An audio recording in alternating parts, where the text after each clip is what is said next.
Vamos fazer agora uma pequena revisão de geometria analítica.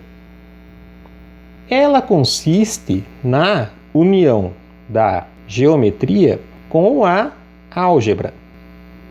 Nela, nós representamos as relações entre duas variáveis x e y por meio de coordenadas em um plano definido por dois eixos, a princípio, perpendiculares. Então, eu tenho uma origem e fixo um dado ponto x, y nesse plano.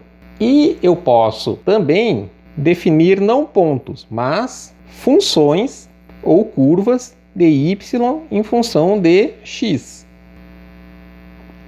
A princípio, nós vamos lidar com eixos ortogonais e, fixada a origem, os eixos definem 4 quadrantes, que nós contamos no sentido anti-horário, sendo que este é o primeiro quadrante, este é o segundo quadrante. No primeiro quadrante, nós temos que y é maior do que zero e x é maior do que zero. Quando lidamos com o segundo quadrante, nós temos que y ainda é maior do que zero, porém x agora é menor do que zero.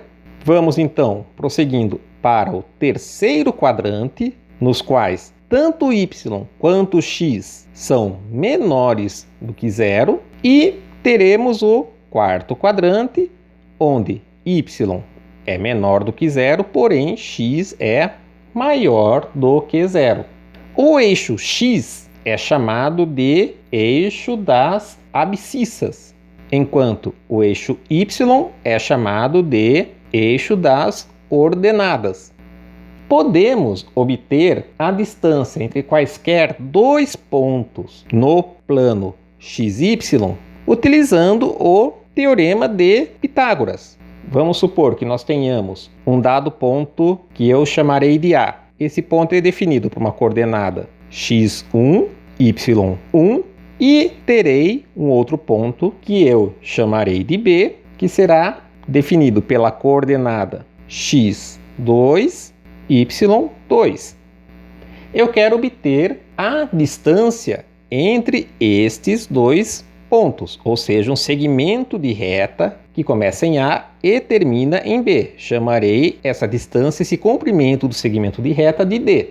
Notem que, prolongando a reta y igual a y1, eu obtenho aqui um triângulo retângulo, sendo que D é a hipotenusa e eu tenho um cateto de comprimento y2 menos y1 e um outro cateto de comprimento x2 menos x1. Ou seja, eu tenho um triângulo retângulo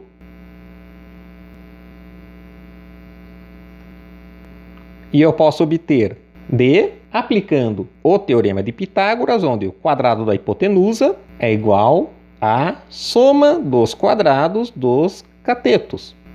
Para obter D, basta tomar a raiz quadrada em ambos os lados desta igualdade. Então, D será dado por raiz de x2 menos x1 ao quadrado mais y2 menos y1 ao quadrado.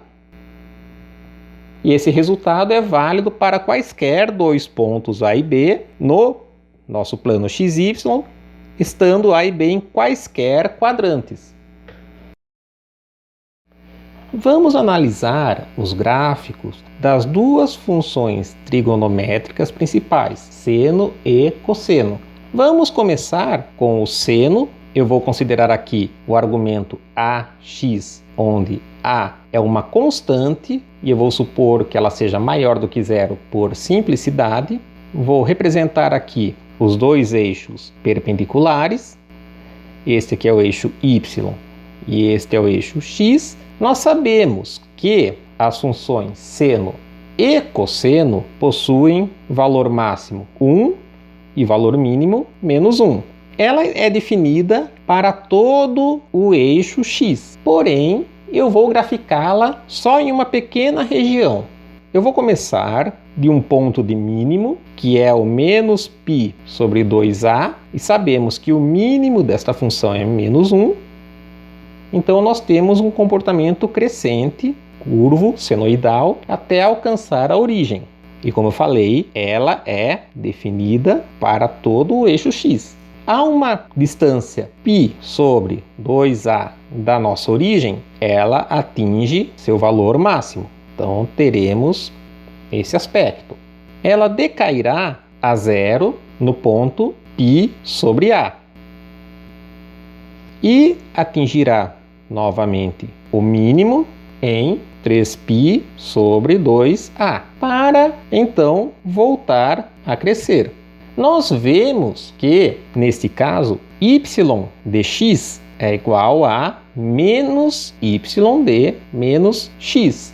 Funções com esta característica são denominadas de funções ímpares. Vamos agora analisar a função cosseno. Vou representar aqui a função cosseno de ax, onde novamente esse a é uma constante maior do que zero por simplicidade. Vou representar novamente o sistema de eixos perpendiculares. Temos aqui o eixo x e o eixo y. Nós sabemos que também a função cosseno atinge o valor máximo 1 e o valor mínimo menos 1, e traçamos exatamente os mesmos pontos que foram traçados no caso do gráfico do seno. Nós sabemos que a função cosseno atinge o valor nulo em menos π sobre 2a, ela cresce até atingir seu máximo em x igual a zero, volta a decrescer até atingir x igual a π sobre 2a, até atingir o mínimo em π sobre a, voltando a crescer, atingindo zero em 3π sobre a, e da mesma forma que a função seno, ela existe em todo o eixo x, então esse gráfico continua com o mesmo comportamento. Nós vemos que o gráfico do cosseno é equivalente ao gráfico do seno, sendo que este é deslocado por π sobre 2a na direção contrária a x. Nós vemos também que, neste caso, y de x é igual a y de menos x. Note que aqui nós não temos o menos y de menos x, é simplesmente y de menos x. Funções com essa característica são denominadas de funções pares. Essas funções são simétricas com relação ao eixo y. Prosseguindo, vamos analisar as funções de primeiro grau. Lembrando que as equações de primeiro grau são aquelas nas quais a maior potência da incógnita é 1. No nosso caso, agora estamos lidando com funções, então vamos lidar com y de x igual a x mais b, onde tanto a quanto b são constantes. Estas funções constituem retas no plano x e y. Então, nós podemos ter uma reta. Essa reta pode ter aspecto arbitrário, ela pode ser paralela ao eixo y, paralela ao eixo x, ou ter uma determinada inclinação. Quando essa reta possui uma inclinação e o nosso coeficiente a é maior do que zero, nós temos este aspecto para a reta. Ela corta o eixo y, ou seja, em x igual a zero, ela possui um valor b, e ela corta o eixo x no ponto desse eixo menos b sobre a. Ou nós podemos ter também, se o a for negativo, uma reta com este aspecto. Novamente, ela vai cortar o eixo y em b e o eixo x em menos b sobre a. Nós chamamos b de coeficiente linear da reta, que é simplesmente o valor de y quando a reta corta o eixo das ordenadas. E o parâmetro a, que multiplica a variável x é chamada de coeficiente angular, associado ao grau de inclinação da reta. Quaisquer dois pontos A e B no plano XY definem uma reta passando por eles. Uma forma prática de obtermos a equação da reta que passa pelos pontos A, x1, y1 e B, definido por x2, y2, é através do determinante, em que eu coloco na primeira linha as variáveis x e y, na segunda linha as coordenadas do ponto A, x1 e y1, e na terceira linha as coordenadas do ponto B, x2 e y2, e completo a terceira coluna com 1 nas três linhas. Eu igualo este determinante a zero.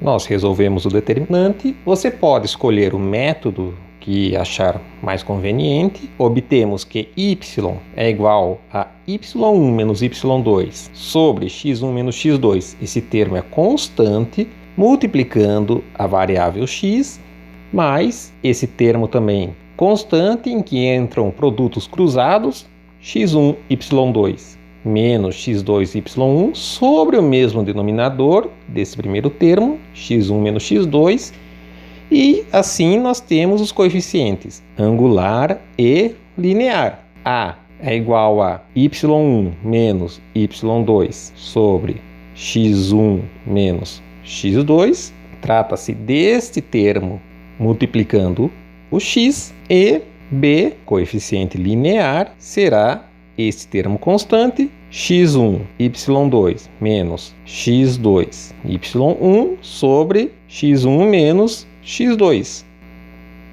Dados dois pontos, nós podemos então obter a equação da reta que passa por esses pontos no plano XY. Vamos agora lidar com funções de segundo grau. Assim como equações de segundo grau eram aquelas nas quais o expoente máximo da incógnita era 2, nas funções de segundo grau, o expoente máximo da variável será 2, ou seja, teremos algo da forma ax² mais bx mais c, onde a, b e c são constantes, e necessariamente devemos ter a diferente de zero. Estas funções no plano XY constituem parábolas, que são uma categoria especial de curvas dentre as chamadas cônicas, que são definidas por um conjunto de pontos equidistantes de um dado ponto P e de uma dada reta R. Essas curvas são conhecidas desde os tempos antigos, então se eu traçar aqui uma dada reta R, que é infinita, e definir um dado ponto P, eu vou escolher todos os pontos que sejam equidistantes de R, ou seja, fixei a distância dr do ponto da nossa parábola até a reta, e eu tenho a distância dp do ponto da parábola até o nosso ponto de referência. Temos que dp deve ser igual a dr. O aspecto da curva contendo os pontos para os quais essa condição é obedecida é algo desse tipo. No caso do plano XY, onde nós estamos lidando com algo como y de x, nós teremos as seguintes condições particulares. Nós podemos ter A maior do que zero. Se o nosso discriminante delta da equação y de x igual a zero for maior do que zero, nós teremos algo desse tipo. A concavidade da parábola será voltada para cima e ela cortará o eixo x em dois pontos, que eu chamarei aqui de x1 e x2, que são as raízes da equação y de x igual a zero, ou ax2 mais bx mais c igual a zero. Essa figura é simétrica. Então, o ponto de mínimo será o ponto médio entre x1 e x2, que eu chamarei de x0 e associarei o valor y0. Continuando com a maior do que zero, nós podemos ter o nosso discriminante da equação y de x igual a zero sendo nulo. Nesse caso, a nossa função y de x cortará o eixo x em um ponto apenas. E este ponto corresponde a menos b sobre 2a. Essas expressões já devem estar familiares a vocês com base na nossa revisão de equações de segundo grau. O ponto em que a parábola corta o eixo y é C. Basta fazer x igual a zero. E nós podemos também, continuando com a maior do que zero, ter o discriminante delta menor do que zero. Neste caso, a parábola não corta o eixo x.